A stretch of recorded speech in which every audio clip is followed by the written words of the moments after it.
हम सरप्राइज कितना perfect camera fit किया है इसने। तो बहुत लोग जानते हैं जो हमारे पुराने व्लॉग्स देखते हैं। और ये मैंने कर लिया टेक ऑफ, ये मैंने कर लिया टेक ऑफ।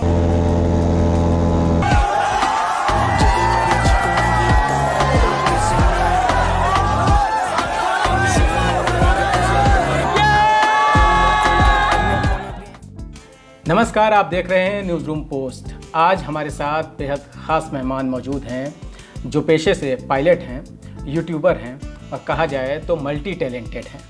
जी हाँ, दोनों पति पत्नी हैं। ऋतु राठी तनेजा और गौरव तनेजा आज हमारे साथ हैं। इनसे हम जानेंगे कि जो यूट्यूब की दुनिया है वो कैसी है, कैसे यूट्यूब पे लोग धीरे धीरे सफल होते हैं। इसके अलावा उनसे जानेंगे कि पर्सनल उनकी दिलचस्पी किन किन चीज़ों में है और कोरोना को लेकर भी कुछ चर्चा करेंगे। तो सर, सबसे पहले गौरव, मेरा सवाल आपसे कि आप आईआईटी से पास हुए और उसके बाद पायलट बने और अब यूट्यूब में एक बड़ा मुकाम हासिल किया। पूरा सफ़र को कैसे देखते हैं आप? पूरा सफ़र बहुत ही रोमांच भर रहा और कहीं भी किसी पॉइंट में ऐसा नहीं लगा कि कोई भी चीज़ मैं ज़बरदस्ती कर रहा हूँ या मुझे उसमें ढकेला गया है अपने परिवार द्वारा या दोस्तों द्वारा। हर पॉइंट ऑफ टाइम पे जो चीज़ करी, जो खुद अच्छा लगा, जो दिल से आवाज़ आई, वही करी। और इसीलिए इसका फलस्वरूप ये है कि आज तक ऐसा नहीं लगता कि काम कर रहे हैं। और मैं बिल्कुल दिल से सच बता रहा हूँ, हमें हर दिन ऐसा लगता है कि यार कितना मज़ा आ रहा है। मतलब एक लाइफ को जिया जा रहा है अगर उसको हम। हाँ, बिल्कुल सम कर दीजिए। कोई पूछता है कि जैसे मेरी हॉबी क्या है, मैं कहता हूँ जो मैं काम कर रहा हूँ मेरी हॉबी है। ये बात सच है। जो लाइफ चल रही है वो लाइफ सब लोग देख भी पा रहे हैं। हाँ। फ्लाइंग बीस्ट कैसे शुरू हुआ, क्या इरादा कैसे आया और पॉपुलैरिटी आज इतनी है कि लाखों व्यूज़ हर एक वीडियो पे आते हैं जी। क्या क्या चैलेंजेस फेस करते हैं और कैसे इस मुकाम तक पहुंच रहे हैं? तो शुरुआत तो इस चीज़ से हुई थी कि हमें लगा कि हम लोग जो एक ज़िंदगी व्यतीत करते हैं एक कपल के तौर पे, पति पत्नी के तौर पे, तो वो जो नोक-झोंक होती है वो सब लोगों के बीच में होती है। और हम लोग ना बहुत अच्छे दोस्त थे एक हस्बैंड वाइफ होने से पहले, तो बहुत लोग हमें लगता है कि उस चीज़ से रिलेट कर पाते होंगे। तो एक बार ये इत्तेफाक ही था कि मैं सिर्फ फिटनेस की वीडियोज़ बनाता था क्योंकि फिटनेस और जिम जाना मेरा पैशन है। तो उसमें जब मैं अपनी डाइटिंग करने लगा तो ये बीच बीच में आने लगी, खाना बनाने लगी। तो कभी कभी क्या होने लगा कि कैमरे पे नोक-झोंक होने लगी, ऐसा नहीं पसंद, तुमने कैमरा टेढ़ा पकड़ा है, तो लोग क्या कहेंगे। अब वो चीज़ लोगों को पसंद आने लगी। तो जो फिटनेस के या जो हमारी लाइफ के बिहाइंड द सीन्स होते थे, जो हम नहीं दिखाते थे, अब लोगों को वही चीज़ पसंद आने लगी। तो हमने वो बिहाइंड द सीन्स को पूरा in front of the scene कर दिया और वो व्लॉग के रूप में लोगों ने बहुत अच्छे से एक्सेप्ट किया। जी, एक और चीज़, इस समय चूँकि कोरोना का दौर चल रहा है, आपके यहाँ पर्सनल भी आप लोगों ने इस चीज़ को फेस किया। ऋतु खासकर आपके यहाँ, आपकी सिस्टर को अभी पहले तो ये बताएं स्वास्थ्य कैसा है उनका और किस तरह से इस दरमियान भी आपने यूट्यूब को बरकरार रखा, अपने ब्लॉग को बरकरार रखा, वो कैसे मैनेज कर पाए? अभी तो दीदी सीमा दीदी हैज़ रिकवर्ड। अभी उनका और बच्चों का, पूरे परिवार का दोबारा से टेस्ट हुआ था तो it has come negative. So from God's grace वो सब ठीक हो गया है। तो स्ट्रेसफुल टाइम होता है, अनडाउटेडली होता है when you are thinking about going out और flying, going back to work, या फिर आप सब्जियाँ लेने जाते हो, बाहर जाते हो मार्केट में सामान लेने जाते हो। बट ब्लॉगिंग, टचवुड, ब्लॉगिंग पर उसका इफेक्ट नहीं हुआ ज़्यादा। उसका रीज़न ये था कि पहले क्या था कि हमारी जॉब होती थी, उसके साथ फिर हम ब्लॉगिंग करते थे। अब लेकिन हमारी छुट्टियां लंबी मिल गई तो we could blog every day और without any stress we could put blog every single day. तो वो एक तरीके से अच्छा रहा हमारे लिए क्योंकि काफ़ी टाइम फैमिली के साथ भी मिल गया और ब्लॉग करने के लिए भी मिल गया। वो ये जब सीमा दीदी का हुआ केस कोरोना का, तो थोड़ा उसका इफेक्ट इस सेंस में पड़ा कि हम बहुत ज़्यादा शूट नहीं कर पा रहे थे। तो जो हमारी 10-12 मिनट की वीडियो थी, जो कभी कभी 6.5-7, हमने 5-4.5 मिनट की भी डाली है। बट हम ये ज़रूर मेक श्योर करते हैं कि सर हर रात को एक जो एपिसोड आता है हमारा द फ्लाइंग बीस्ट का, जो लोग इंतज़ार करते हैं, तो उनको निराश ना करें। तो कुछ ना कुछ एटलीस्ट हम कोशिश करते हैं जितना हो सके अपनी तरफ से डाल देते हैं। तो आगे बढ़ते हैं। एक चीज़ ऋतु और की, परिवार की भी जिम्मेदारी, नौकरी भी साथ में, एक मदर होने के नाते क्या चैलेंजेस और कैसे इस चीज़ को मेंटेन किया आपने? तो चैलेंजेस तो होते हैं। एक तो आपको ना अपनी विशेज़ तो साइड में रखनी पड़ती है, वो तो होता है। चैलेंजेस हैं, लेकिन at the same time thanks to God we have support from our parents. मतलब our in-laws are staying with us, तो that's a big support for us. तो बच्चे के साथ उस चीज़ में काफ़ी बच्चे भी उन दादा दादी के साथ खूब घुलती मिलती है, तो वो चीज़ एक थोड़ा सा सपोर्ट हो जाता है। बट अदरवाइज लाइक जो फ्लाइंग बीस्ट का या ब्लॉगिंग का काम है, that I try to manage whenever I'm going out on layovers during my flight। तो उसमें काफ़ी ज़्यादा काम मैं ट्राई करती हूँ, मैं मैनेजमेंट पार्ट वाला खींच दूँ वहाँ पर। घर पर I try to make sure कि मैं एटलीस्ट दिन में 1 से 2 घंटे तो बच्चे के साथ अच्छे से बिताऊँ। That keeps me satisfied. उसके बाद फिर बाकी सारे काम चलते रहते हैं। रस भरी भी अब आ ही गई है हमारे YouTube चैनल पे, तो एक रस भरी चाय कार्यक्रम की भी चर्चा की गई, उसके बारे में क्या कुछ कहना है? वो कैसे एकदम ख्याल आया कि हाँ इसको इंट्रोड्यूस करना है? एक दिन एक्चुअली क्या हुआ सर, हमारी ना लाइफ थोड़ा सा बिजी हो गई है because of so many things together. तो एक दिन ऐसे ही आई वाज थोड़ा sad and then I was crying and I went to him कि यार मुझे ऐसा लगता है कि ज़िंदगी में सारी चीज़ ना खुद के लिए कर रहे हैं, सोसाइटी के लिए करना चाहो भी तो टाइम ही नहीं है कि कर पाओ। तो अल्टीमेटली ये ऐसे तो बहुत अच्छे पति हैं। So he try to bring out a solution कि हम वो कर ही पाएँ कि जो हम करना चाहते हैं। तो अल्टीमेटली इन्होंने कुछ जो रसभरी चाय करके एक इनिशिएटिव स्टार्ट किया which becomes part of our work. At the same time we can keep ourself satisfied कि यार हम चलो सोसाइटी के लिए भी कुछ कर रहे हैं। और इट्स वेरी ट्रांसपेरेंट इनिशिएटिव। तो मेनली उसमें हम लोगों ने क्या किया, गौरव is a chai lover, he is very famously known as a chai lover among his fans. तो हमने इसलिए चाय का कॉन्सेप्ट स्टार्ट किया एंड रसभरी इज़ हमारी डॉटर, तो दैट्स वाई एक चाय वाला जिनकी बेटी हो कोई विच वॉज, हम त्रिपुरा गए थे, आई थिंक वुमेंस डे आने वाला था, मार्च की बात ही है। तो तभी एक एकदम क्लिक किया, चलो let's start it from here only. पहले सोचा दिल्ली में स्टार्ट करेंगे, बट वहाँ मौका मिल गया तो हमने वहीं पर स्टार्ट कर दिया। तो हमने एक चाय वाले भैया को ढूंढा जिनकी बेटी हो, तो उनके लिए हमने एक गेट टुगेदर रखा। सिर्फ 15 घंटे का हमने एक स्टोरी डाली थी अपने इंस्टाग्राम पे कि हम लोग यहाँ पर आने वाले हैं, और हमने सबको निमंत्रण दिया था अपने सारे सब्सक्राइबर्स को। फिर आप मानिएगा नहीं, हम वी वर ओवरवेल्म्ड। मतलब भगवान की दया है कि इतने लोग वहाँ पर आए जस्ट 15 घंटे के नोटिफिकेशन पे, एंड दैट टू इन अगरतला, जहाँ पर आप एक्सपेक्ट नहीं करोगे क्योंकि वी आर फ्रॉम दिल्ली। तो हमें लगा था कि Delhi Bombay is a different thing, east north east India में इतना ज़्यादा नहीं होगा, but so many people came up. Ultimately तो कॉन्सेप्ट ये था कि हम लोग सबके साथ सेल्फी खिंचवाएंगे, सबके साथ बातचीत करेंगे, and then if whatever people would like to donate, वो एक चाय का कप हम उनको पिलाएंगे। वो चाहे 20 रुपये मिनिमम, हमने कहा था कि 20 रुपये तो कम से कम आप डोनेट कर दीजिए इस चाय के कप के बदले, बाकी आप ज़्यादा करना चाहे ज़्यादा कर सकते हो।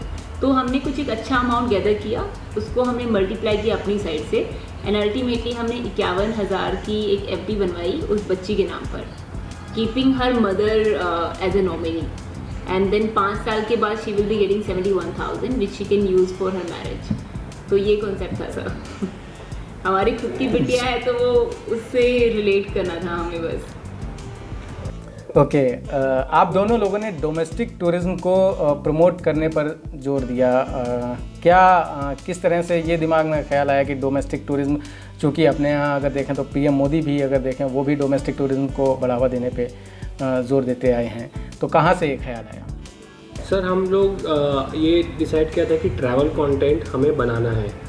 अब जब ट्रैवल कंटेंट का एक बात आती है तो जब आप स्क्रीन पे कोई चीज़ देखते तो आपको लगता है कि बहुत सुंदर वादियाँ हों, बहुत सुंदर पहाड़ हों, और एक जब टाइटल में वो बाहर का स्विट्ज़रलैंड या ऑस्ट्रेलिया का वो नाम पड़ता तो वो वीडियो की वैल्यू बढ़ जाती है।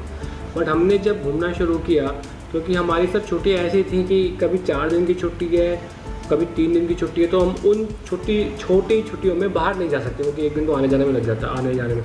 तो हमने फिर इंडिया घूमना शुरू किया। फिर हमने रियलाइज़ किया था यार ये तो मतलब ऐसी जगह तो बाहर भी नहीं है, मतलब बाहर जितनी सुंदरता है उससे ज़्यादा सुंदरता तो यहाँ पे बस यही है कि कोई दिखा नहीं रहा, तो कोई दिखा नहीं रहा तो लोगों के मन में वैसी इमेज नहीं बन रही, वो नहीं बनती तो लोग जाते नहीं हैं। अब बाहर का क्रेज़ है लोगों में क्योंकि वही लोग देखते हैं और दिखाना चाहते हैं। उसके बाद से हमने सर डिसाइड किया कि नहीं, हम इंडियन टूरिज़्म को प्रमोट करेंगे, उसके फ़ायदे बहुत हैं। और साथ ही साथ ये करते करते फिर जो हमारे पीएम मोदी हैं उन्होंने ये अपना घोषणा कर दी कि वो भी डोमेस्टिक टूरिज़्म चाहते हैं कि प्रमोट हो, और उससे क्या है बहुत सारा बिज़नेस हिंदुस्तान में आएगा, यहाँ का पैसा यहीं रहेगा, यहाँ के फिर क्योंकि अगर आप किसी सिटी में जाते हैं घूमने तो वहाँ का पूरे शहर की अर्थव्यवस्था उस टूरिज़्म से कितनी अच्छे तरीके से चल सकती है ये सबको पता है। तो आई थिंक बहुत अच्छा इनिशिएटिव था। और जब वो 1+1 11 होगा, हमारी सोच मिली और फिर ये मोदी साहब की सोच मिली तो 1+1 11 हो गया। हमने कहा आप यही करेंगे और 2020 में, और उसके बाद हमें इंडियन टूरिज़्म को खूब प्रमोट करना है। जी, एक सवाल आप दोनों ही लोगों से कि आप दोनों लोगों के पॉलिटिकल इंटरेस्ट क्या है, मतलब पॉलिटिक्स में रुचि है? सर पॉलिटिकल इंटरेस्ट है, पॉलिटिक्स में रुचि भी है। और अभी जैसे हम लोगों ने रसभरी चाय किया और जब लोगों से जाते हैं ग्राउंड लेवल पे मिलते हैं तो ये भी देखते हैं कि हाँ यार अब हम लोग एक ऐसे मुकाम पे हैं जहाँ हमें लगता है हम कुछ कर सकते हैं सोसाइटी के लिए। थोड़ी सी सोशल पावर भी है, रिस्पॉन्सिबिलिटी भी है। तो जी हाँ, पॉलिटिकल मतलब एक रुझान कह लीजिए या फिर एक इंटरेस्ट तो है, और ये भी बहुत इंटरेस्ट है कि हाँ समाज के लिए कुछ कर सकें। बट अभी भी वो एक रास्ता, सही रास्ता अभी भी खोज रहे हैं कि यार किस रास्ते को पकड़े और कितने लोगों की कैसे मदद और कैसे कुछ लोगों का जीवन में अगर थोड़ा बहुत चेंज आ सकते हैं कैसे किया जाए। Mainly, sir, I think to have power to help out others, चाहे या वो किसी भी तरीके से हो, चाहे पॉलिटिकल से हो चाहे किसी और तरीके से हो, बट वो पावर हो कि आप सच में थोड़ा चेंज कर सको अगर आप में हिम्मत है तो वो चीज़ उसमें तो है इंटरेस्ट। जी, चेंज की आपने बात की। इस समय कोरोना का दौर, प्रधानमंत्री अगर आपने देखा भी हो तो लोकल वोकल प्रोडक्ट पर उन्होंने बात की, आत्मनिर्भर भारत की बात की। तो आपको क्या लगता है कि ये कितना ज़रूरी हो जाता है ऐसी मुश्किल घड़ी में और हम इस तरह के चैलेंज को एक्सेप्ट करें? सर ये तो राष्ट्र निर्माण के लिए बहुत ज़रूरी है कि आत्मनिर्भर एक राष्ट्र बने। अगर आप दुनिया के किसी भी विकसित देश को देखेंगे तो वो आत्मनिर्भर देश ही होते हैं, क्योंकि जो भी टेक्नोलॉजी अगर आपके देश में बाहर से आ रही है, कुछ भी सामान आप बाहर से ले रहे हैं तो वो लेटेस्ट और टॉप नॉच टेक्नोलॉजी नहीं मिलती आपको। अगर आप देखें कहीं से भी आप कुछ बहुत अच्छी टेक्नोलॉजी लेते हैं बाहर से, आप सुपर कंप्यूटर ले लीजिए या फाइटर एयरक्राफ्ट ले लीजिए, वो जो टेक्नोलॉजी जिस देश में विकसित होती है वहाँ के मिलिट्री वहाँ के एयरफोर्स को यूज़ करती है। जब थोड़ा सा हमको लगता है कि हाँ पूरा इसका फ़ायदा मैंने उठा लिया तब।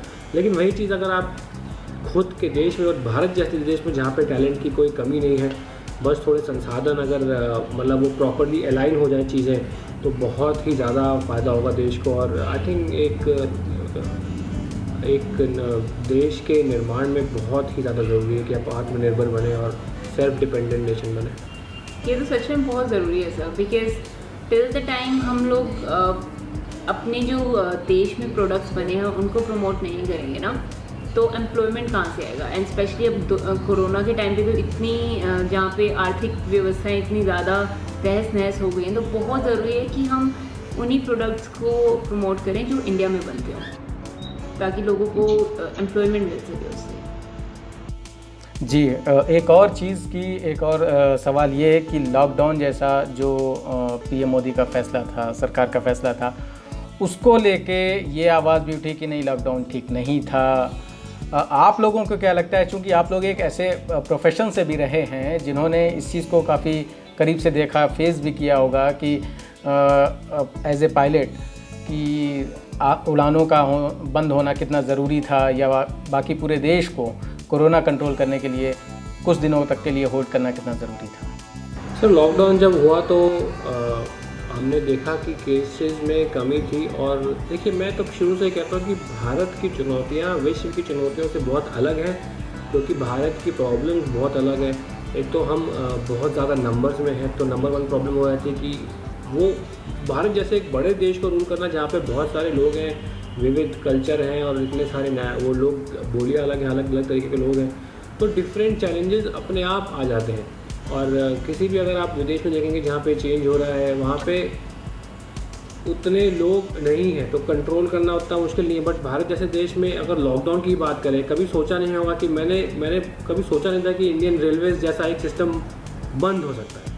वो हमने लॉकडाउन में देखा, तो बहुत बड़ा स्टेप था और उसको एग्जीक्यूट तो बहुत अच्छे से किया था जब लॉकडाउन हुआ था, और उससे बहुत कंट्रोल भी हुआ था। बट इतना बड़ा देश है कि यहाँ पे, और इतनी डेंसली पॉपुलेटेड जो हमारे टॉप के शहर हैं, कि वहाँ पे जैसे ही लॉकडाउन, अगर आप थोड़ा सा लोगों के ऊपर भी है, लोग अगर उतना एहतियात नहीं बरतेंगे तो कोरोना जैसी बीमारी बहुत जल्दी फैल जाती है। बिल्कुल बिल्कुल बिल्कुल। गौरव और ऋतु, आपसे ये सवाल कि सोशल मीडिया पे भी आप लोगों की ज़बरदस्त फैन फॉलोइंग है, जो नोक झोंक होती है उस नोक झोंक को लेके क्या रिस्पांस आता है? क्योंकि आप लोगों ने कई ब्लॉग भी डाले हुए हैं ऐसी छोटी मोटी नोक झोंक को लेके। जी सर, देखिए व्लॉगिंग मैं इसलिए समझता हूँ कि क्यों अभी बहुत चल रही है, और लोगों का इतना डीप कनेक्ट व्लॉगिंग से क्यों बनता है, क्योंकि इसमें कुछ भी बनावटी या कुछ लिखावट नहीं होती। जैसी लाइफ आप जी रहे हैं तो सबको लगता है यार ये तो हमारे साथ भी होता है, तो अगर इनके साथ भी हो रहा है, ये तो इतने बड़े व्लॉगर हैं, मतलब अच्छा आप भी जब शाम को चाय 2 कप मांग लेते हैं तो एक से दूसरे में डांट पड़ जाती है क्या? तो मैं कहा हाँ भैया, हमें भी डांट पड़ जाती है। अरे ये तो बहुत अच्छी बात है, फिर तो अपने भाई जैसे आप, वो एक कनेक्शन जो बनता है। तो क्योंकि जैसे अगर आप देखें पहले ज़माने में जो बड़े स्टार्स होते थे, टीवी के ले लीजिए या कहीं और के भी ले लीजिए, हम देखते थे, उनसे आप ये पर्सनल बातें कहाँ कर सकते थे, बट हमसे लोग करते हैं पर्सनल बातें, तो वो अलग डिफरेंट लेवल का कनेक्ट बन जाता है। जी, आपने किसी इंटरव्यू में रॉ चार्म और ओरिजिनल कंटेंट की बात की थी। कितना ज़रूरी है ये आज की फास्ट पेस्ड लाइफ को लेकर और टारगेट ओरिएंटेड लाइफ को लेकर? सर, ओरिजिनल कंटेंट देखने अगर आप बना रहे हैं तभी लोग देखेंगे आपको। अगर आप किसी और को कॉपी कर रहे हैं तो वो जिसको कॉपी कर रहे हैं उसको देखेंगे लोग, आपको नहीं देखेंगे। और बहुत लोग ओरिजिनल बनने के चक्कर में फेक बन जाते हैं कि थोड़ा सा फेक ओरिजिनल कि मैं अगर आपको इंग्लिश नहीं ठीक से आप कंफर्टेबल नहीं तो आप हिंदी में बात करिए। आजकल जितने बड़े क्रिएटर थे, पहले था कि नहीं अगर हिंदी में बात करेंगे तो लोग समझेंगे मैं थोड़ा कम ज्ञानी हूँ, मुझे कम आता है, तो मुझे इंग्लिश से बात करनी चाहिए। तो वो इंग्लिश से बात करके इंग्लिश आपकी उतनी अच्छी है नहीं, तो वो आपकी पर्सनैलिटी अच्छे से निकल के नहीं आती। तो बेसिक 100 बात की एक बात, जो आप हैं, जैसे आप हैं, जनता आपको वैसा ही पसंद करेगी, और तभी आप अच्छे से एक सक्सेसफुल करियर बना सकते हैं सोशल मीडिया पर। ऋतु, आपसे एक सवाल, चूँकि आपका एक ब्लॉग भी मैंने देखा था कि जो पर्सनल स्ट्रगल रहा है आपकी लाइफ में, जब आप अपने गांव से धीरे धीरे आगे बढ़ते आए, उस समय भी आपने जो बातें बताई कि किस तरह से वो स्ट्रगल आपने फेस किया, अभी भी लगता है कि आगे हमें, अब चूँकि रसभरी है, उसको कैसे जीवन देना है? सर, रसभरी के लिए तो मैंने सोचा कि देखिए मेरे लिए पर्सनली कोई लड़के और लड़की में भेदभाव नहीं है, और मैं इस तरीके के इंसानों के, I am very open minded two things, कि मैं अपनी जजमेंट नहीं करती चीज़ों को लेके कि यार ऐसा करना सही है या ऐसा करना गलत है। But so even I would like to give her freedom of thoughts. बाकी हाँ, मैं अपने व्यूज़ उसको ज़रूर दूंगी हर बार अपनी लाइफ में, कि मैं अपने एक्सपीरियंसेस, अपनी स्ट्रगल ज़रूर शेयर करूँगी उसके साथ। बाकी I will leave choice on her, let her choose her own path, because she will have her own struggle, she will have her own journey. तो मुझे ये लगता है। बहुत ही अच्छी बात है। अब आप दोनों लोगों से एक वो राय जिसके लिए न्यूज़ रूम पोस्ट के दर्शक भी इस चीज़ के लिए इंतज़ार कर रहे हैं कि यूट्यूबर्स के लिए क्या टिप्स हों ताकि वो लोग भी अच्छे व्यूज़ को ग्रैब कर सकें। कोई शॉर्टकट होता है क्या यूट्यूबर? शॉर्टकट अभी ढूंढ रहे सर, हम भी ढूंढ रहे, अभी तक नहीं मिला हमें। तो मैं 3 चीज़ें कहना चाहूँगा। नंबर 1, अगर आपको एक YouTube चैनल स्टार्ट करना है, उसका सही समय है अभी, क्योंकि अभी कंटेंट कंज्यूम बहुत ज़्यादा हो रहा है, स्पेशली लॉकडाउन में तो बहुत ज़्यादा स्पाइक था। और दूसरी चीज़ कि बहुत लोग परफेक्ट कैमरा और परफेक्ट टाइम के लिए वेट करते हैं, तो कोई परफेक्ट कैमरा नहीं होता। सबके पास एक फ़ोन होता है, फ़ोन बहुत ही परफेक्ट कैमरा, आजकल जो स्मार्टफोन्स आ रहे हैं उसमें बहुत अच्छा कैमरा होता है। और तीसरी चीज़ कि एक वीडियो कर दिया और उसमें व्यूज़ नहीं आए तो मायूस होकर छोड़ना, ये गलत बात है।